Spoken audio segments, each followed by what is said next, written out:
السلام علیکم viewers, doctor Irfan Mughal here. ناظرین، آج ہم بات کریں گے اس وبا کے بارے میں جو ہمارے ملک میں بہت ہی زیادہ پھیلی ہوئی ہے۔ جی ناظرین، تو یہ بیماری ہے عشوب چشم، جسے ہم کنجنکٹیوائٹس بھی کہتے ہیں۔ تو اس ویڈیو میں ہم آپ کو بتائیں گے عشوب چشم کیا ہے، اس کی علامات کیا ہیں، اس سے بچاؤ کیسے ممکن ہے اور اس کا علاج کیا ہے۔ تو ناظرین، عشوب چشم جسے ہم ریڈ آئی یعنی آنکھوں کا سرخ ہونا بھی کہتے ہیں اور کنجنکٹیوائٹس بھی کہتے ہیں، اصل میں آنکھوں کی بیرونی جھلی یعنی کنجنکٹیوا کی سوجن کو کہتے ہیں، جو کہ وائرس، بیکٹیریا، فنگس یا الرجی کی وجہ سے ہو سکتی ہے۔ اور جب یہ وائرس کی وجہ سے ہو، جسے ہم ایڈینو وائرس کہتے ہیں، تو یہ ایک وبا کی شکل اختیار کر لیتی ہے، اور یہی وہ وبا ہے جو آج کل ہمارے ملک میں بہت کامن ہے۔ عشوب چشم کی علامات میں شامل ہیں آنکھوں کا سرخ ہونا، آنکھوں میں جلن ہونا، چبھن کا احساس ہونا، آنکھوں سے پانی آنا، روشنی سے آنکھوں میں درد ہونا اور روشنی سے آنکھیں بند ہو جانا، آنکھیں سوج جانا، اور اس کے ساتھ ساتھ ہلکا بخار اور کھانسی ہونا بھی شامل ہیں۔ چونکہ یہ ایک وبائی مرض ہے جو کہ ایک شخص سے دوسرے شخص میں آسانی سے پھیل سکتا ہے، اس لیے اس کی احتیاطی تدابیر بھی بہت زیادہ ہیں۔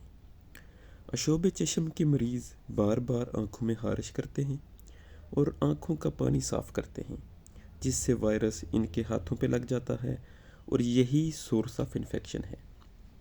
اس لیے متاثرہ شخص ہاتھوں کو روزانہ اور بار بار صابن یا سینیٹائزر سے صاف کرے۔ عشوب چشم کے مریض دوسروں سے ہاتھ نہ ملائیں اور نہ گلے ملیں۔ اپنا صابن، تولیہ، اینک، کنگھا اور اس کے علاوہ اپنی استعمال شدہ اشیاء کسی کو مت دیں۔ خواتین کے لیے خاص پیغام یہی ہے کہ اپنی میک اپ کٹ متاثرہ خاتون کو استعمال کے لیے نہ دیں۔ عشوب چشم کے مریض نہروں یا تالابوں میں نہ نہائیں۔ آنکھوں کی سیکریشنز کو ٹیشو سے صاف کریں اور اس کے بعد اسے ڈسٹ بن میں ڈال دیں۔ متاثرہ مریض کو آئسولیٹ کریں، عام میل جول سے گریز کریں۔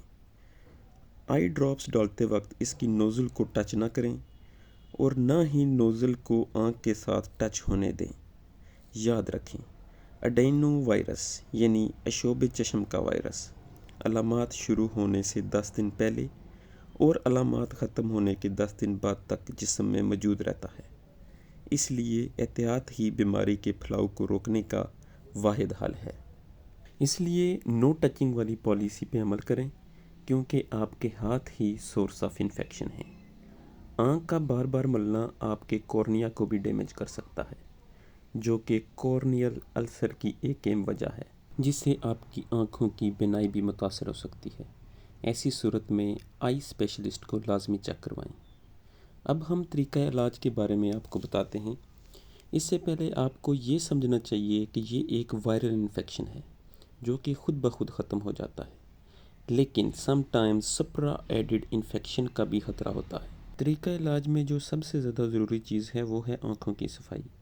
اس لیے اپنی آنکھوں کو صاف پانی کے ساتھ دھوئیں، ٹھنڈی ٹھکوریں بھی کریں، اور اس کے علاوہ آپ آرٹیفیشل آئی ڈراپس یا آرٹیفیشل لوبریکینٹس کا بھی استعمال کر سکتے ہیں۔ اینٹی بائیوٹکس ڈراپ کا استعمال سپرا ایڈڈ بیکٹیریل انفیکشن کی صورت میں کیا جاتا ہے۔ سب سے ضروری بات یہ ہے کہ آپ نے اس میں اسٹیرائڈز کا استعمال بالکل بھی نہیں کرنا، کیونکہ اسٹیرائڈز آپ کی آنکھوں کو ڈیمیج بھی کر سکتا ہے۔ اس لیے اسٹیرائڈ یوز سے پہلے آپ اپنے آئی اسپیشلسٹ کو لازمی کنسلٹ کریں، اور آئی اسپیشلسٹ کی ہدایت کے بعد ہی آپ اسٹیرائڈز استعمال کر سکتے ہیں۔ امید ہے کہ آپ کو ہماری آج کی یہ ویڈیو پسند آئی ہوگی۔ کوئی ڈاؤٹ یا سوال ہو تو کمنٹ سیکشن کا استعمال کر سکتے ہیں۔ شکریہ۔